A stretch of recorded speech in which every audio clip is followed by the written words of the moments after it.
Hvordan er du blevet taget imod, da du startede herinde? Jamen, jeg er blevet taget super godt imod. Hende, der er egentlig til daglig min leder, hun har haft 14 elever nu med mig, så hun ved jo helt præcis, hvordan hun skal starte op, så det har bare været super godt.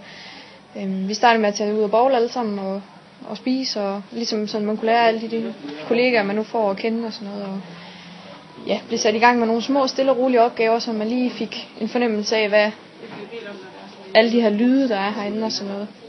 Så super godt. Skal man have et indre legebarn på hver herinde? Det hjælper på det. Så jeg plejer at sige, man behøver ikke være tosset for at arbejde for det, men det hjælper på det. Fordi at lige så tit, som vi engang imellem skal være meget fokuseret på at have en kunde, som har brug for at få en masse fakta at vide, så har vi også brug for, at vi kan sige til et barn, jamen du skal lege med det, eller du kan lege med det sådan her. Eller ind i Klub BR og få sparemærker, når du handler hos os.